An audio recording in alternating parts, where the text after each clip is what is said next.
नमस्कार मित्रों, मैं रमाकांत पंत। चलिए, आज दिन बृहस्पतिवार का है और आपको लिए चलते हैं एक ऐसे स्थान की ओर जहां देवगुरु बृहस्पति की बड़े ही श्रद्धा व भक्ति के साथ पूजा होती है। जनपद नैनीताल के किस स्थान पर है विश्व प्रसिद्ध बृहस्पति महाराज जी का मंदिर, जहां पूजन से प्राप्त होती है शिव जी की कृपा। अपार श्रद्धा व आस्था का केंद्र है बृहस्पति महाराज जी का मंदिर। समूचे विश्व में अपने तरह का एकमात्र अनोखा दुर्लभ मंदिर, जिस पर आज हम शब्द सुमन के रूप में अपने आराधना के श्रद्धा पुष्प आप सभी की ओर से अर्पित करेंगे। भगवान शिव सर्वोपास्य देवता हैं, सभी इनकी आराधना करते हैं, लेकिन गुरु की आराधना से वे शीघ्र प्रसन्न होते हैं और ख़ास तौर से सावन माह में गुरु की आराधना का अनंत फल बताया गया है। और ऐसा माना गया है, जो प्राणी देवगुरु बृहस्पति महाराज जी के चरणों में अपने आराधना की श्रद्धा पुष्प अर्पित करता है, उस पर भगवान शिव की कृपा शीघ्र ही हो जाती है। देवात्मा हिमालय के महत्व वो उसकी महिमा का वर्णन तो अनंत है। यह पावन भूमि सनातन काल से तपस्वियों की तपस्या का केंद्र रहा है। ऋषि मुनियों ने ही नहीं बल्कि देवताओं ने भी इस पावन धरा पर तपस्या करके अपने कर्तव्य के पथ को संवारा है। कदम कदम पर देव मंदिरों की श्रृंखला यहाँ के कण कण में देवत्व का एहसास कराती है। प्राकृतिक सौंदर्य की दृष्टि से भारत ही नहीं अपितु विश्व का हिमालय एक महत्वपूर्ण क्षेत्र है। यहाँ के पर्यटक एवं तीर्थ स्थलों का भ्रमण करते हुए जो आध्यात्मिक अनुभूति होती है, वह अपने आप में अद्भुत है। पर्यटन की दृष्टि से ही नहीं बल्कि तीर्थाटन की दृष्टि से भी यह पावन भूमि महत्वपूर्ण है। इसी कारण यहाँ का भ्रमण अन्य क्षेत्रों की अपेक्षा श्रेष्ठ एवं संतोष को प्रदान करने वाला कहा गया है। ऐसे ही परम संतोष का पावन केंद्र है देव गुरु बृहस्पति मंदिर। जनपद नैनीताल में स्थित देवगुरु का यह दरबार ऐसा मन भावन स्थान है, जहाँ पहुँचते ही आत्मा दिव्य लोक का अनुभव करती है। समूचे विश्व में यह एकमात्र मंदिर है जहाँ देवगुरु साक्षात रूप में विराजमान माने जाते हैं। देवताओं के गुरु बृहस्पति महाराज जी के इस पावन दरबार में मांगी गई मनौती सदा ही पूरी होती है, ऐसा इनके भक्तों का अचल विश्वास है। जनपद नैनीताल के उखलकांडा क्षेत्र में स्थित देवगुरु बृहस्पति महाराज का एकमात्र मंदिर, जो समूचे हिमालयी भूभाग में परम पूजनीय है। इस मंदिर की महिमा के बारे में अनेकों दंत कथाएं प्रचलित हैं। कहा जाता है कि सतयुग में एक बार देवराज इंद्र ब्रह्म हत्या के पाप से घिर गए थे। इस पाप से व्यथित होकर पाप की मुक्ति के उद्देश्य से वे स्वर्ग से यहाँ के व्यावान जंगलों की गुफाओं में छिपकर तपस्या करने लगे। उनके द्वारा अचानक गुपचुप तरीके से स्वर्ग छोड़ देने के कारण समूचा स्वर्ग वो वहाँ के देवता अपने राजा को न पाकर त्राहिमाम हो गए। काफी ढूंढ खोज के बाद भी जब देवराज इंद्र का पता नहीं चला, तो सभी देवगण निराश होकर देवगुरु बृहस्पति महाराज जी की शरण में गए और उन्होंने गुरुदेव से इंद्र को खोजने का अनुरोध किया। देवताओं की विनती पर देवगुरु ने इंद्र की खोज आरंभ की। खोजते खोजते वे धरतीलोक में पहुंचे और एक गुफा में उन्होंने देवराज इंद्र को भयग्रस्त अवस्था में व्याकुल देखा। देवगुरु ने इंद्र की व्याकुलता दूर कर उन्हें अभयत्व प्रदान कर वापस भेज दिया तथा इस स्थान के सौंदर्य वो पर्वतों की रमणीकता देखकर वे इतने मंत्रमुग्ध हो गए कि इस स्थान पर तपस्या करने बैठ गए। तभी से यह स्थान पृथ्वी पर देवगुरु धाम के नाम से जगत में प्रसिद्ध होगा। इस स्थान का महत्व संसार में अतुलनीय है। अतुलनीय इसलिए है क्योंकि समूचे विश्व में यही एक ऐसा स्थान है जहाँ देवताओं के गुरु साक्षात रूप में विद्यमान हैं, और वो भी पिंडी के रूप में खुले आकाश के नीचे। देवगुरु के भक्तों के लिए यह स्थान परम पूजनीय है। भूमंडल में यह देवगुरु का सर्वोच्च स्थान है। दूर दराज इलाकों से यहाँ आकर इनके भक्त इन्हें श्रद्धापूर्वक शीश नवाते हैं। मान्यता है कि इस स्थान पर देवगुरु के प्रति की गई आराधना कभी भी निष्फल नहीं होती। जो जिस कामना से यहाँ आता है उसकी मनोकामना अवश्य पूरी होती। नगाधिराज हिमालय की रमणीक वादियों में ऊंचे पर्वतों की चोटी पर इस देवालय में स्त्रियों का प्रवेश व उनकी पूजा अस्वीकार्य है। इस संदर्भ में यह दंत कथा लोक में काफ़ी प्रसिद्ध है। कहा जाता है कि पहले यहाँ पूजा का दायित्व पुजारी ने संभालती थी।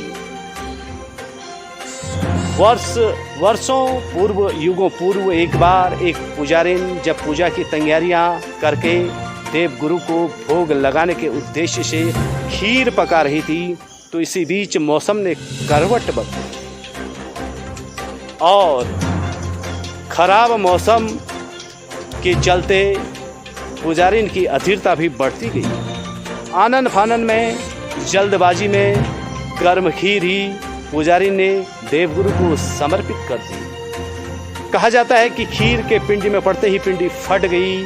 कुपित देवगुरु ने उसी दिन से नाराज होकर स्त्रियों को पूजा के अधिकार के साथ साथ दर्शन के भी अधिकार से वंचित कर दिया। लेकिन देवगुरु बृहस्पति महाराज ने कहा कि नारी सर्वोत्तम है, सृष्टि की रचना है और वह आदरणीय है।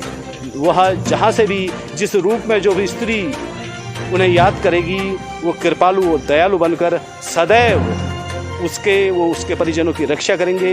लेकिन मंदिर के दर्शन स्त्रियों के लिए खास तौर से वर्जित माने गए हैं और पूजा का दायित्व भी उनसे हटा दिया गया है। पूजा का दायित्व भी प्रतिबंधित है। बहरहाल इस घटना के बाद यह स्थान काफ़ी समय तक गोपनीय रहा और तब से बाद में यहाँ का दायित्व, पूजा का दायित्व पुजारी वर्ग संभाले हुए हैं। कहते हैं कि इस घटना के वर्षों बाद एक दिन देवगुरु ने स्वप्न में अपने भक्त एक पुजारी को दर्शन देते हुए कहा, तुम हरि की नगरी हरिद्वार जाओ। वहाँ पहुंचकर श्रद्धा और प्रेम पूर्वक गंगा नदी में स्नान कर भगवान आशुतोष को प्रणाम करके इस वन में मेरा स्मरण करते हुए अकेले ही आना। ध्यान रहे तुम्हें कोई पहचान न सके, इसलिए काला कंबल ओढ़ लेना। आगे तुम्हें क्या करना है वह मार्ग में तुम्हें स्वतः ही ज्ञात हो जाएगा।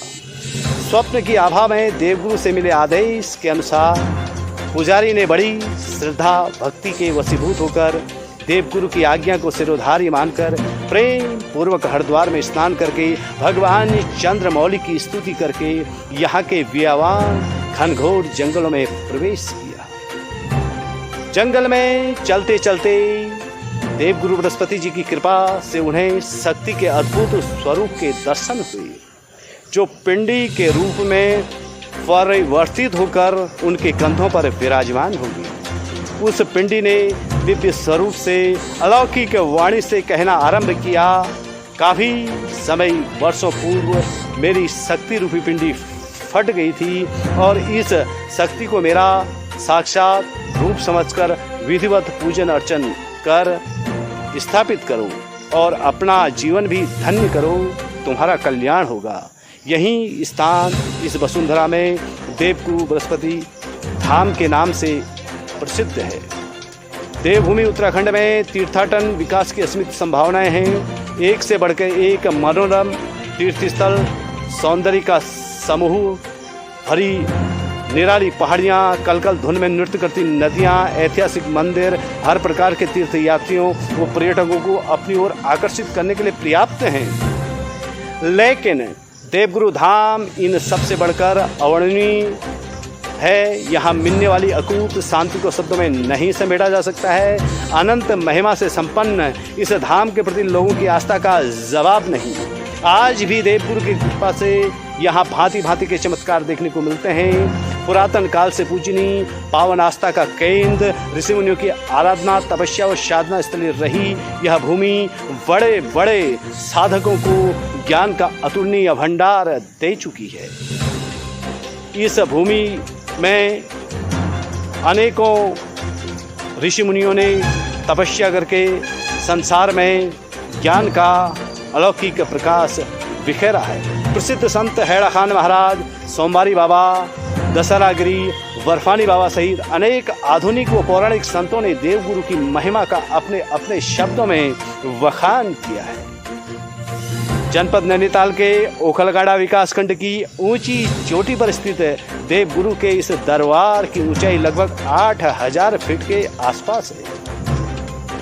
आसपास के गांव में कोटली, करायल, देवली, पोटपुड़ी, पुसराड़ आदि हैं, जिनकी दूरी मंदिर से क्रमशः 5 किमी, 7 किमी, 4 किमी, 5 किमी व 6 किमी के लगभग है। इस स्थान पर पहुंचने के लिए थानाचुली से ओखलगाड़ा वो करायल होते हुए लंबा पैदल मार्ग तय करके यहाँ पहुँचा जा सकता है।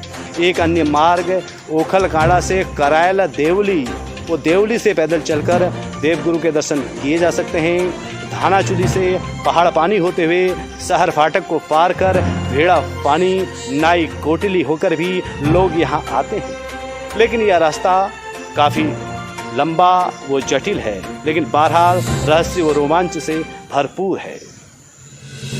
वियावान जंगलों की चोटी में स्थित देवगुरु के एक ओर मां वाराही का ज्वलंत दरबार, तो दूसरी ओर पर्वत श्रृंखलाओं में अनेक धार्मिक धरोहरों की भरमार है।